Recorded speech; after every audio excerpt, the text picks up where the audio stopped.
My daughter Shirat El used to read a book called Eli. It's about a child that teaching other kids what not to do. And this child had a father. He was a Hasidic father. And as I mentioned, I'm not coming from a Hasidic background at all.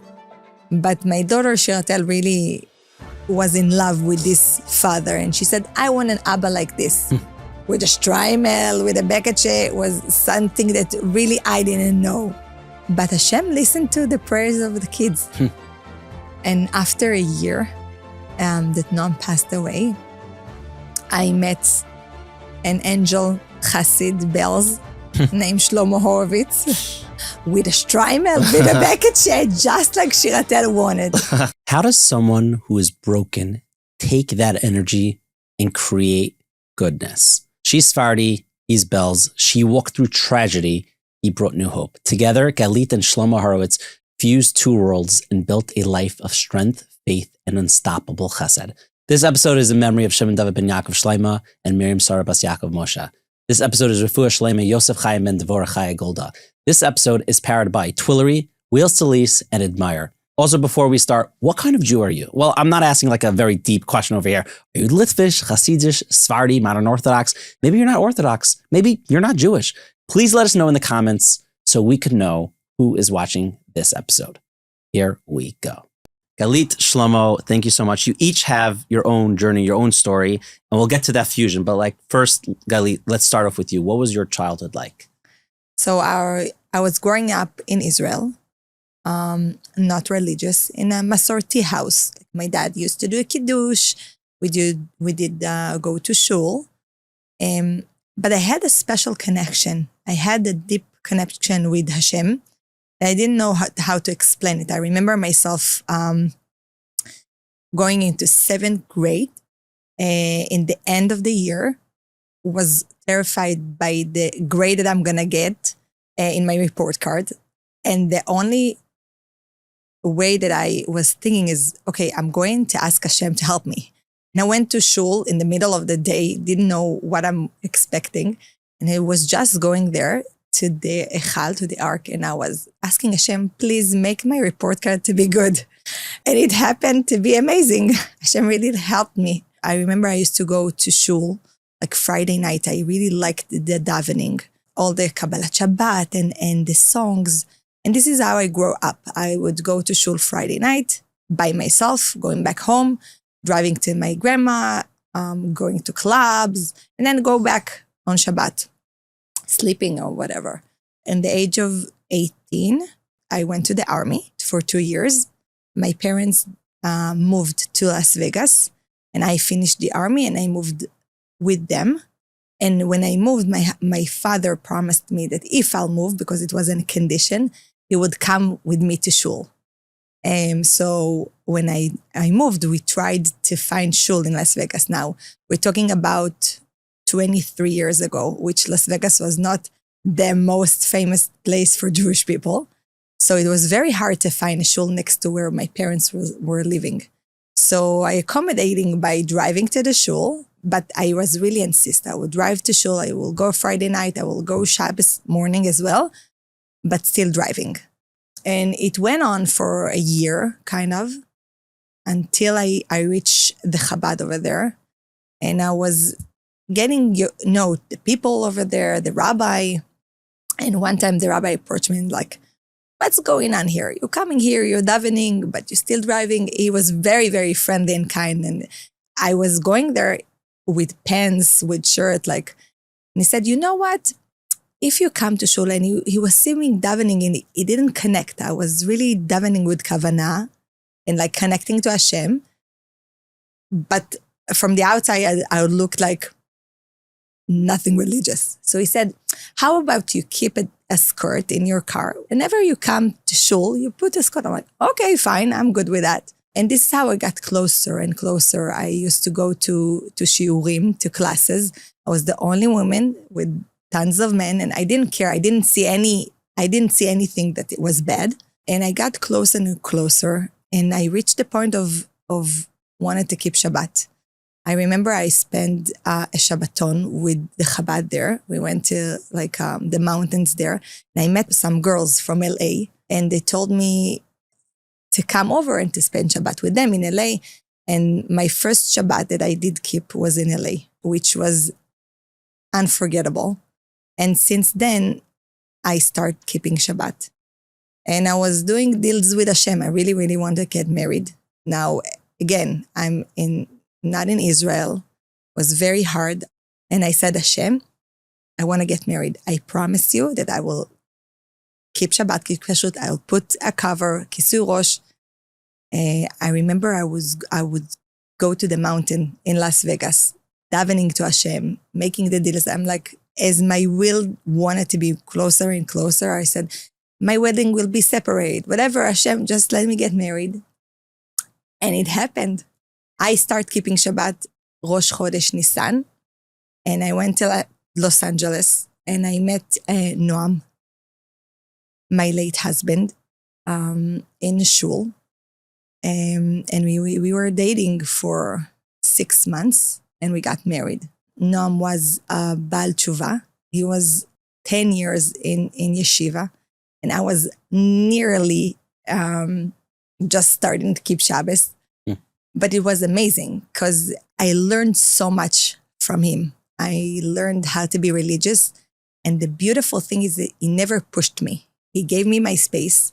Sometimes I was mad. I'm like, what's going on? Tell me to put socks. Tell me to do this. And he's like, you take your time. You'll learn by yourself.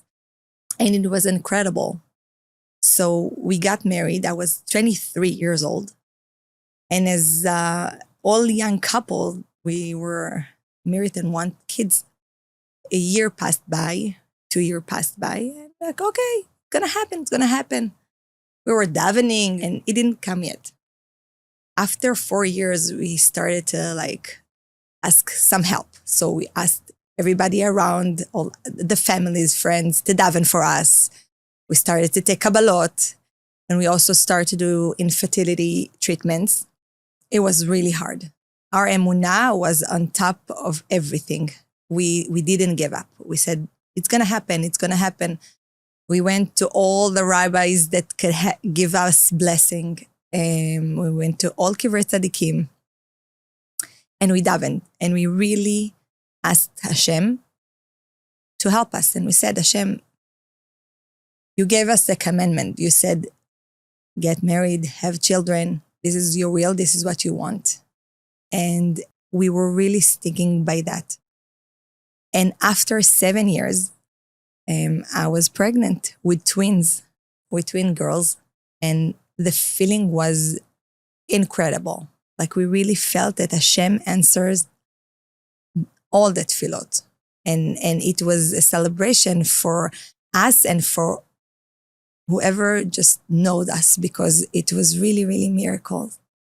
And when I had the babies on the 36 weeks. The twins were in the NICU for 2 weeks.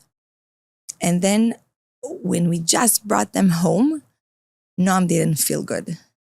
He started feeling like he couldn't move. He was really swollen.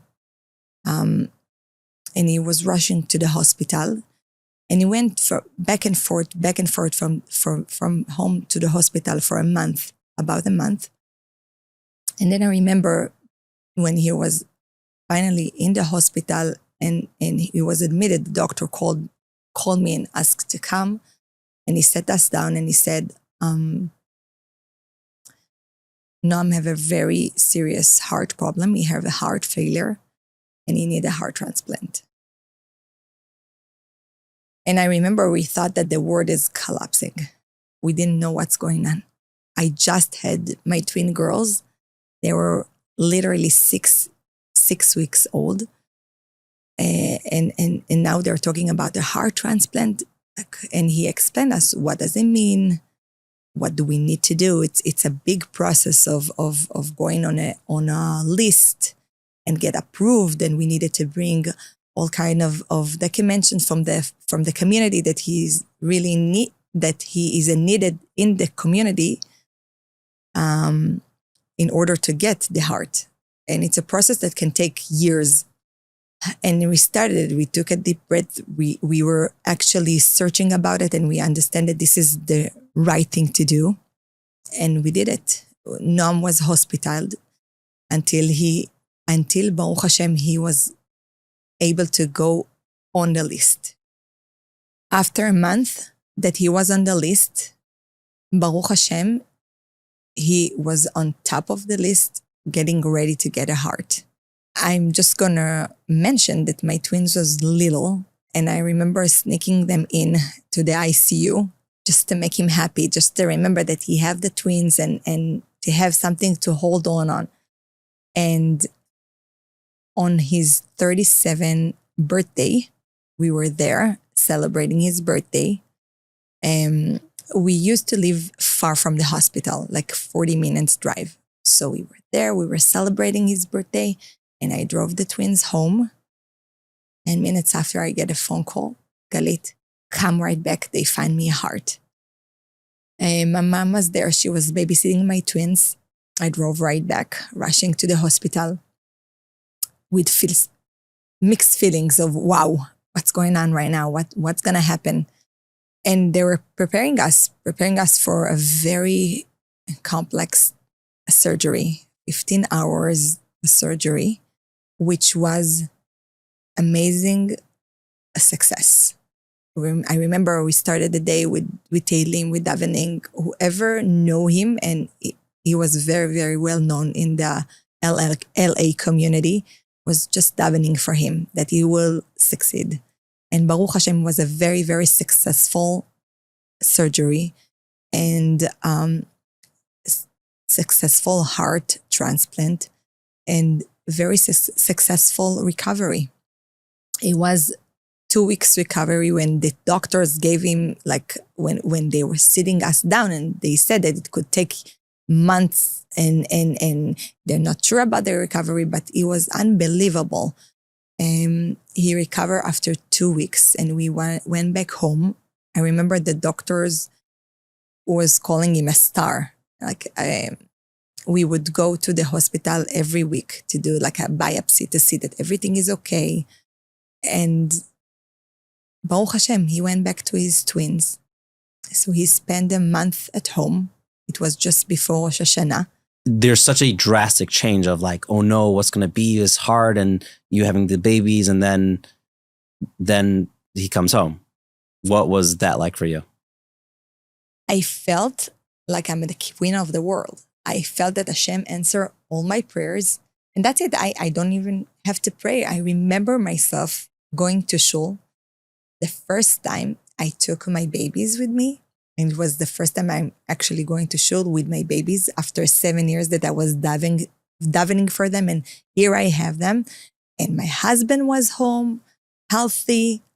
Now we have a new heart. I was really I remember this feeling that in the top of the world, and that's it.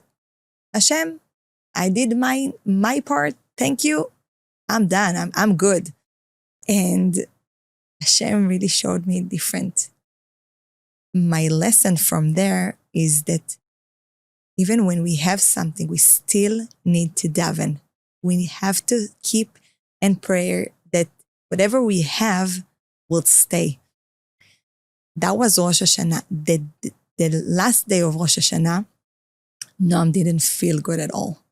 He had headaches, and he was very, very weak, and he had fever. And because of that, we had to rush back to the hospital. We went camping. Noam really, really loved camping. So we took the girls and we went to Santa Barbara.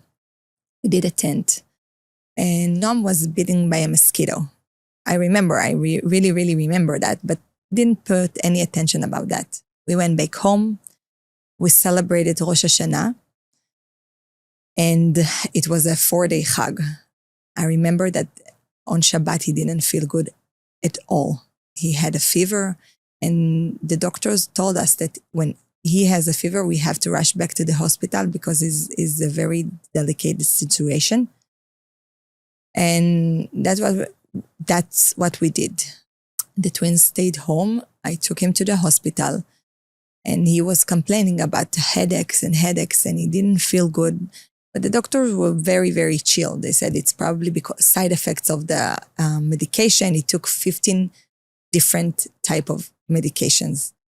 And they said, it's okay, we're going to keep you in the hospital tonight and we'll watch over you. He went to sleep and he didn't wake up like in the morning. I was trying to wake him up. He was still sleeping. I went to the doctor. I'm like, is it normal? What's going on? He says, yes, it's probably the medication. A few hours passed by and it didn't seem to me like normal. And I was trying to wake him up and he couldn't speak. He was mumbling.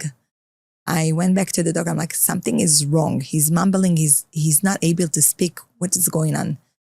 And then the doctors understand that something wrong. And they did a lot of checks and tests. And they realized that something is happening in the brain. They rushed him to the ICU again. And his situation got bad very, very quickly. I remember they put him so many things on his brain, on his head. They put him in a lot of tests. And a few hours later, he was going down in a coma. He just couldn't speak, couldn't talk. And the doctor didn't know what's happening. They thought it's a stroke. They had a lot of assuming. They really didn't know what's happening. And a few days after, they said that he had the West Nile. The West Nile attacked his brain. And this is what happened from the mosquito that he got bitten. His immune system, he didn't have an immune system because of the medication. He took a very specific medication that one of his medication was destroy his immune system because of the heart transplant. So he didn't have immune system. This is why when he got bitten by the mosquito, it really attacked his brain right away. And he was diagnosed with the West Nile. And Noam remained paralyzed and in coma. It was non-faction. The doctors didn't know what to do. So he was in the hospital until they said, we don't have anything to do anymore. So we transferred him to a different hospital. And from that hospital, he was transferred to in a different hospital until finally they said, okay, he's on a breathing machine. So you need to go to a hospital that will try to win him. And again, it's so far. It's in Los Angeles, but it's really far hospital from different places. After a couple months of going from a hospital to hospital, the final hospital that we've been, it was a special hospital for pulmonary. Tried to win him from the breathing machine, which was not successful. After the hospital said that they don't have any further thing that they can help, we were transferred to a nursing home. It was a very long journey. The nursing home was far from home. And I remember myself every morning going out and starting the day with the conversation with Hashem. Hashem was literally the only solution for me. I was davening that I will still love Noam and I will still have the koach, the strength to take care of him, to see him as my husband, to love him, that the girls will love him, that he will be healthy. I remember that I was convinced that I will see him walking and he will be back in their family. And this is what I was visualizing all the time. I will go every day for a walk for hours and just asking Hashem to install in my heart the love and the most important, the faith, that Hashem will give me faith. Hashem will give me emunah that everything will turn to be good. There were very, very hard times when I really didn't know what to do, like so many decisions and so many back and forth of what to do, which hospital to go. His situation, his health situation was very, very bad. From that time, I remember that I was seeing Hashem all the time. my connection with Hashem would be unbelievable. Like I would drive and I will talk with Hashem. I will face the doctor and I will like saying, I would pray to Hashem before I will talk to the doctors that they will give me good news. And I was convinced, I was really convinced that he will be okay. I remember we used to do chagim in his place. I used to do Shabbatot. I would leave my girls with my parents or with my friends, and I would be there. I had a lot of support. The community supported me, the family supported me, and we really believed that he will be back on his foot, teaching. But Hashem wanted differently. After 3.5 years, he passed away. It was heartbreaking. It was really, really, really hard for me, for the community. It was like all my prayers were shattered. And I was in a point of either sinking down or lifting up and starting all over. And I was davening for Hashem to hold my hand and pick me up. And that's what happened. Hashem really picked me up and helped me. And that was my mission. My mission was to help the girls and to start a new life. My girls really, really want an Abba.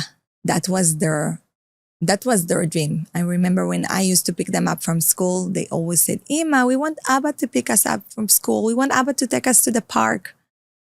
And I will take the advantage and said, so you need to pray to Hashem. You need to ask Hashem. I used to take them to the beach, write notes and send it to the beach and say, Hashem, here, this is your kids. You're taking care of them. You will take care of them. We used to take balloons, write notes to Hashem and letting the balloons away. And I was really, I really believed in their davening. I remember that one time my daughter Shirat El used to read a book called Eli. It's about a child that teaching other kids what not to do. And this child had a father. He was a Hasidic father. And as I mentioned, I'm not coming from a Hasidic background at all.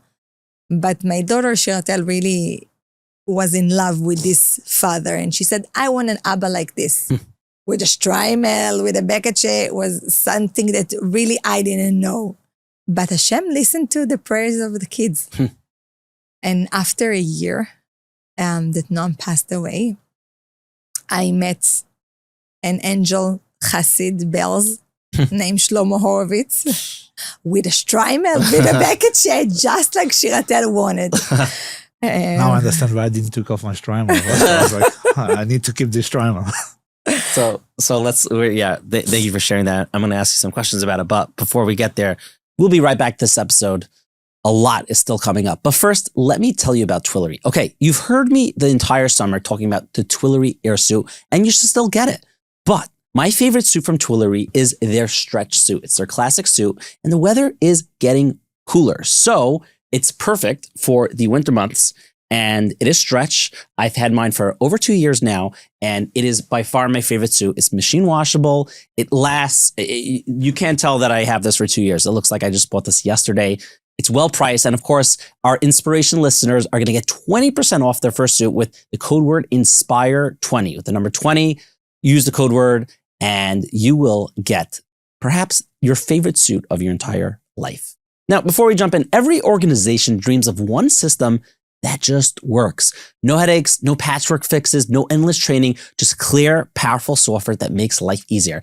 That's what Admire has quietly been perfecting for over 2 decades. Admire is the trusted backbone behind world-class institutions like the Mir, Chai Lifeline, Hatzalah, Timche Shabbos, and so much more. And now they've raised the bar again with a brand new product that redefines what back office software can be. There's not another clunky platform. Admire's new interface is seamless, modern, and built so your team can jump in and get get to work right away. The system connects to any API, so your data flows exactly where you need it. No silos, no confusion, no wasted time. And the first school model has already launched, with more rolling out piece by piece. From fundraising to finance to operations, Admire is giving yeshivas and nonprofits the clarity and control they need to grow. We at Living L'Chaim, we are a nonprofit, love it. It's built by Frum Jews in America for Frum institutions. Admire is software that understands your challenges and solves them. Ready to run smarter and scale faster? Visit admirepro.com today and see why Admire is the new leader in this space. Now back to my conversation with the Horowitzes. So Schlommo, before we get to how you guys met, just give us a quick background of your life, where you grew up. I grew up in Yerushalayim, in Kiryas Belz. I was going to Belz Cheder, Belz Yeshivas, a real Belz Chosid. And fast forward, just the regular thing that when you are 19 years old, 20 years old, I got married in Bnei Brak. And Baruch Hashem, after 2.5 years, my first wife and I had a baby. His name is Yosef. This Yosef got married 3 years ago, when he was 20 years old. Today he's 23 years old. He lives in Ashdod. And a real Belzer Chosid, a really Belzing a man. Sits and learns all the day long. Amazing. I remember that I came to America 2006, 2007. I came for a few months, almost a year. And I came to Los Angeles, and I really liked it. It was my first time. And I always had a dream, I'm going to come back to American dream, to make it big, to do something nice in here. But I was with my son after I got divorced already. I got divorced from my first wife after 3.5 years. And I really wanted to be there for my son. So I said, I'm not leaving him. I'm going to be there. I live next to Bnei Brak, not in Bnei Brak, but really close by. And I was there for him to be with him as much as I can. But I remember that I always had this dream in my mind. I want to go to America. I want America. And then when after he had the bar mitzvah and I was going to Yeshiva Ktanes, so I was already going to dormitory, meaning it was almost the entire week in Yeshiva anyway.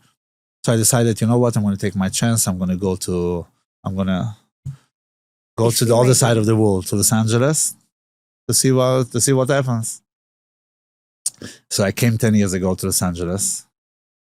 And I remember, it's funny because when I look back to everything, for example, everything fits in Hashem, his plan.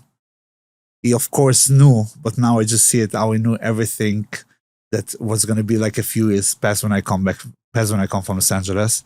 So when I came to Los Angeles, there is 2 neighborhoods that I knew that I want to live. Either it's a very Amish neighborhood where everyone is with a shtreimel and very Amish. And then there's the other neighborhood where we live right now. And I decided I don't want to be too Amish. It's too much for me. I'm going to go to the other neighborhood. And I remember that I was renting an apartment, a small apartment in the neighborhood. And I went to buy a mezuzah for the door. So I asked this Chabad guy as the Judaica store, and I was asking him, where's my nearest shul to where I live? So he pointed me out to a community. It's Chabad Sola, a Chabad community, a very beautiful community. But one of the beautiful things that I see today is that I think it's the only shul, for sure the only amazing community that has on Shabbat as a Sephardi minyan and Ashkenazi minyan in the same community, in the same shul. Hashem knew already then that I'm going to get married in 7 years. In 3 years, I'm going to get married to a Sephardi wife. That she will still like to go to the Sephardi shul, but we can be in the same community. So everything was, so this is how I ended up being in this community. And I was in LA by myself. I have no family, just a regular Israeli guy comes to LA. And I remember that I was struggling in the beginning, like everybody struggles with the work and to make it happen, to feel belong with the language and everything else. But one of the major things that was really bothering me was Shabbos meals. Like I was all alone. I don't have any family to invite me, and I was just new to the community. And I felt like let's say coming Wednesday, I start feeling, let's see who's going to invite me for Shabbos. And I remember I would come to shul even more, just maybe someone will notice me and invite me for a Friday night meal. It's not that I didn't have the money to buy a meal, but who wants to sit by yourself, after a whole week by yourself, you want to be Shabbos night, you want to have a different experience. So I remember, and I was really struggling with that. And I got invited sometimes, many then, and then more and more, but it took some time. And I remember that a dream was built then in my head. It was you know what, when I grew up, when I am getting married, when I'm going to have a beautiful house in Mirat Hashem, one thing that for sure is that I want to have guests. Friday night, Shabbos morning, I want to host people. I want to have 20 people around my table, or whoever needs a place to be, because I felt that way. And this is one of the dreams that built it at that time. And can you share me some of the kinds of meals that you were going to? I'm sure there's probably some fun experiences. Absolutely. There are some regular experiences. There was great meals. I love singing. I had some people that invited me because I loved singing, and I was singing with them at a good time. And I had some people that I was still happy to go to them, even though I didn't even know them, but they invited me somehow because I was in shul. And I was happy to come, but all of a sudden, sometimes you could have ended up in a table. I come to a house, and the first course, the appetizer, is a plate of vitamins, all type of vitamins. And then the chale is some kind of dough that you never heard about. So interesting stuff. So not always it was very satisfying meals begash meals, but the most of the meals were incredible. And eventually I made a lot of friends this way, and I felt more belonging to the community this way. And I think this is how it really connected me to the community and made me one of them. And this is my community until today. And we love it, and we are together in it, and it's the best community ever. It's really beautiful. So what's the story of how you guys met? Did someone read you guys? Did you meet up somewhere? That's the community. The community is the one who... They are at fault for everything. Yeah, it was amazing because my best friend is belonging to this community. And in the beginning, when Noam was just diagnosed, as I mentioned, he was a hospital in the city. I used to live in the valley. And I used to be in my friend's house a lot. And I remember that it was Simchat Torah. When he was in the hospital, and I spent the Chag with my friend. And she told me, okay, you have to come to shul. It's Simchat Torah. You have to dance. You have to be happy. And I was like, how can I be happy now? I'm like, he's in shul. His condition is, we don't know what's going to happen in an hour. What? She said, you have to come. And I remember I went. It's the community that Schlommo is talking about. And I approached the rabbi, and I said, Rabbi, I know that the power of the hakafot is tremendous. And please, can we go with the Sefer Torah to the hospital? And it's unbelievable, but there was a group, it was a minyan. They took a Sefer Torah and they walked all the way. It was a 45 minutes walk to the hospital. And we did the hakafot there, and they were davening there, and they created a group of davening for him. So I was familiar with this community. And when my husband passed away, when Noam passed away, I would go to this shul a lot. And they know me and they know him. And they tried to match us up. And he gave me a hard time. Don't let's not put it aside. That's true. Yeah. In the beginning, he's like, I don't know. Well, in his defense, you just lost your husband and you've been through a lot, and also the backgrounds are very different. That was the point. That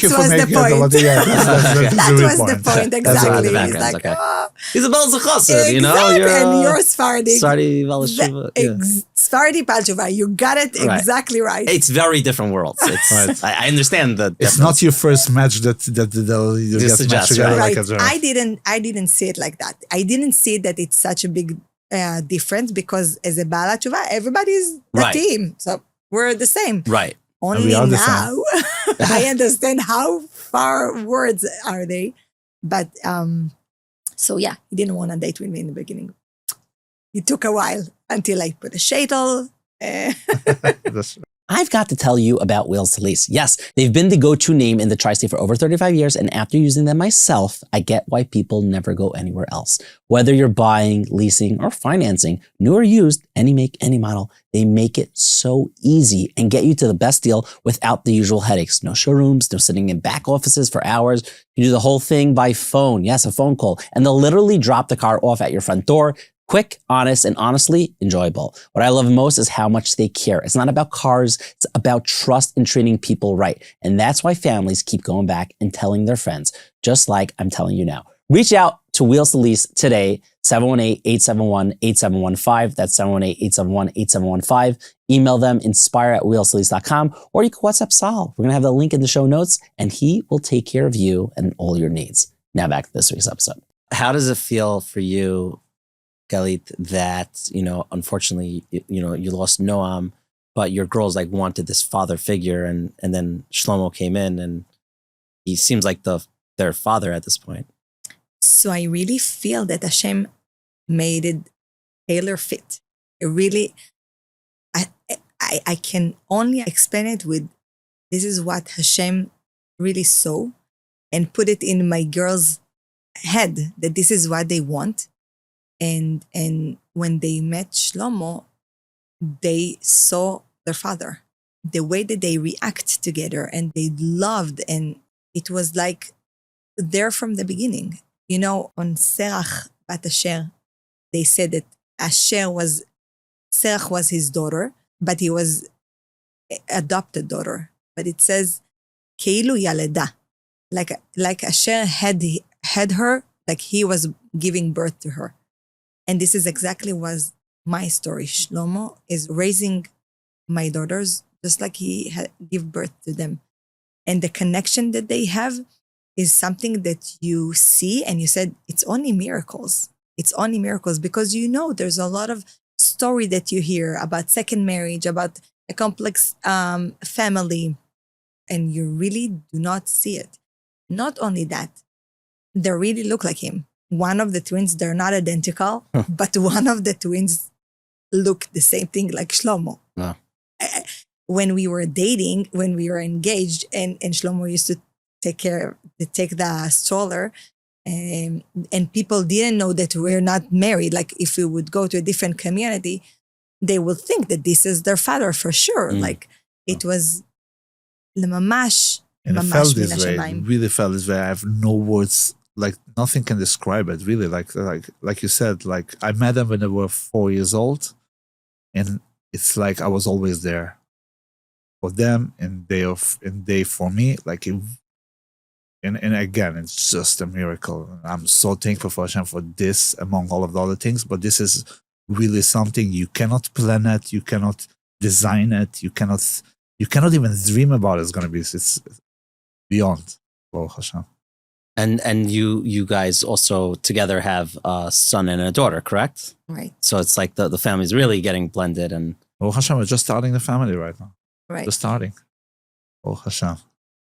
It's interesting because not only are you coming from two different worlds, you're also coming from two very different marriages. Like your marriage is very short and divorced, and okay, your wife is there and you're here, and you were very connected, and then your husband passed away, and then it's very beautiful that even though everything is so different, even your original marriages were so different, and you're able to blend it and make it work now. It's really cool.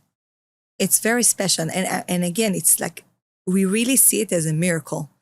It's miracles and it's tefillot. It's like I feel that all the tefillot that we were davening for Noam to be better, and like you say, atfilot lo olchot rikam. Whatever you daven, Hashem take and keep it. And then when you need it, he pays for it. And I feel that was my reward. Like Hashem really reward me with an angel in earth to take care of me and to take care of the girls and to build together. I think that like our our will and our wish together was to have guests.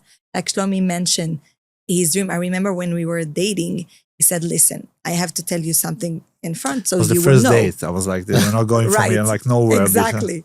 It's like, I love guests. And when I'm going to get married, I see myself having a long table with at least 20 people.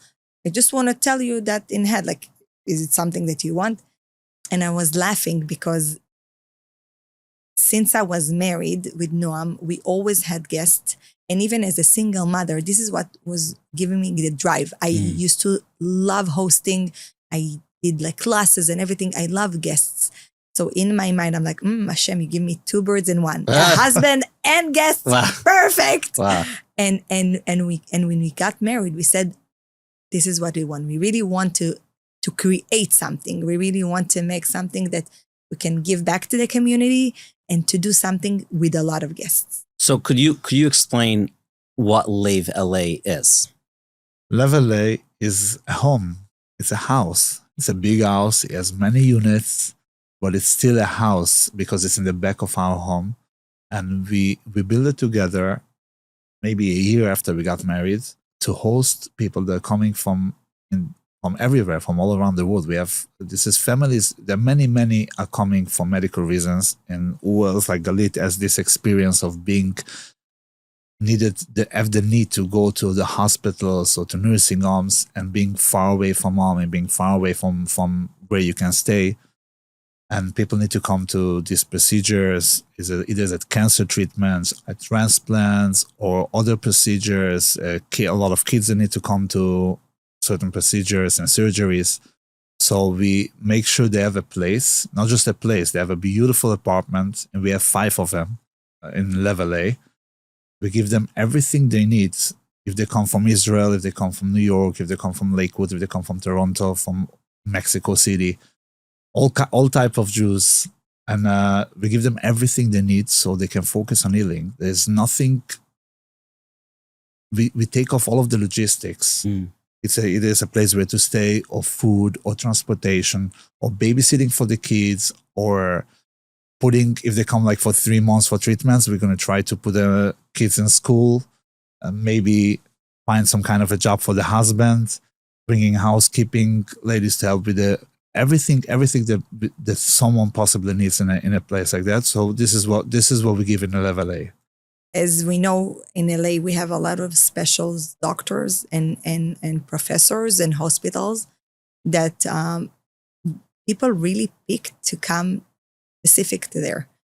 And when they come, usually they don't have the language. Either it's from Israel to Mexico, and they really feel lost. So we're really adapting them. It's not just to give them an apartment and say, okay, you have wherever to stay. It's giving them the heart. And this is what we want to make sure that they have a safe place and they know that they've been taken care of. I really love how, each of you went through your own struggle, and what you're doing with LevLA is really addressing both of them. It's like obviously someone going through medical treatment and they need that support. And then also someone coming to a new place and kind of feeling lost and doesn't have that community yet. And with what you're doing, you're giving people both of that instantly. It's really, really cool. And what we do with that is every Friday, we do a very big Friday night dinner, which we're including the whole community. Like usually we're inviting singles, divorcees, people that need Shabbat dinner. Like Shlomo said, that this is what he wants. And this is his dream, to give people a feeling of Shabbos and a place to eat. And delicious, amazing food. You have no idea how much he cooks. I was going to ask, like, what is it like Belzer kind of food? Is it Sephardi food? Both? Well, both. Okay. There's only gefilte fish. Belz. All of the other is just and amazing. kugel. Oh, that's right. She has the best Amish potato kugel in Los Angeles. Oh, wow. Imagine that. And it's amazing because we're really doing like 50, 60 people and uplifting Shabbos, and we're including our guests. And we found, we have a guest book, and in the guest book, we find that all the guests are mentioning the Friday night dinner. Like that was the peak. there was the starting of the healing. So they, like you said, they're getting a feeling of community. They're getting a feeling that they're not alone. They're putting aside of their pain, and they're just getting this amazing feeling of Shabbos. And we really see it as something that's starting the healing and starting of even the connection with us and with the community. Before we get to the final questions, if someone wants to either donate to LevLA or to maybe suggest someone, if someone unfortunately needs some medical treatment in LA, where's the best place that they could reach out? So first of all, thank God people know already about us. So it's incredible our families from Israel or from all around the world that need to come. Eventually, Hashem has his ways to send them here. And there's incredible stories how actually people find out about us and they get to us. This is amazing. But there is a very good way also, like if you know someone that, God forbid, someone in the family or someone of friends that needs to come to LA, we have a website, LevLA.org.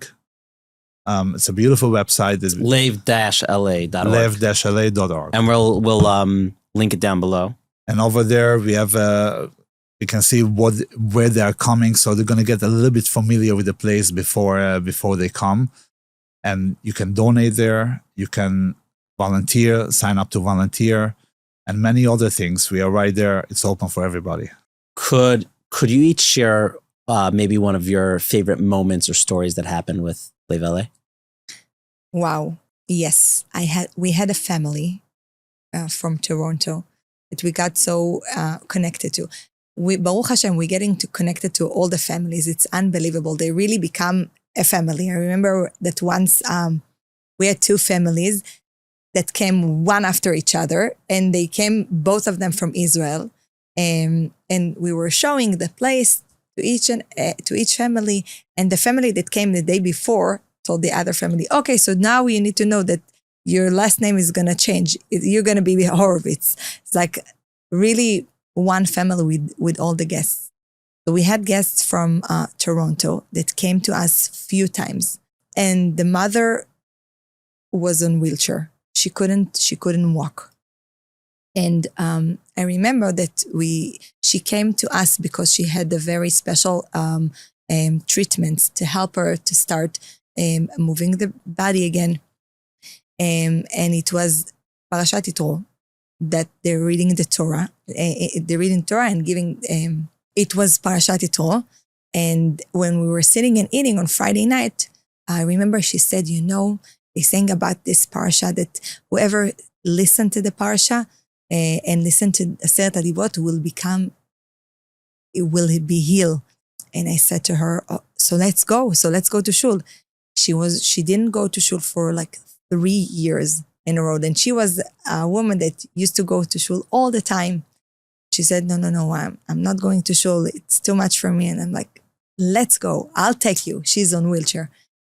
We'll wake up in the morning earlier and we'll go. It was very, very hesitating. Usually I don't like to push, but I looked at her husband. He's like, go for it. I'm like, okay, that's it. I'll be there at 9:30. We're going. And we did it. She went to shul. She was very, very hesitated, but she was all full of light. You would see her light come out from her face. It was one of the best moments. She really felt recovered already. And she spent the time in the shul. She was in the davening. Her husband got aliyah. And it was unbelievable because she did something that she didn't do for 3 years. And again, it's part of healing to see that you can do something and to see the progress of healing was something very, very special. Beautiful. And what about you, Shlomo? Favorite story? Wow, there's many stories and we love it because I have to sometimes to look at the pictures to go back to see how many families like to remember this about to remember about each one what was the story. But I remember once that we had a family that came from Israel with a 10-year-old boy. There were 2 kids, 10 years old and an 8-year-old boy. The 10-year-old needed to have a surgery, and part of the treatment was in Northern California, and the second part was in Los Angeles. And I remember that they came to Los Angeles, and they are a family they have the means to rent an apartment. They don't need this financial help. Although 80% of the people that are staying by house need the financial help, it was good. But he rented an apartment in an Airbnb in Northern California for the first part of the treatment. And then he heard about us when he came to Los Angeles, so he wanted to stay by us. And I remember that I was talking to the mom, and the kid was, we have a swing in the backyard. After 3 weeks after he had this procedure, I spoke to his mom. She told me that it's the first time that he's smiling after 3 weeks.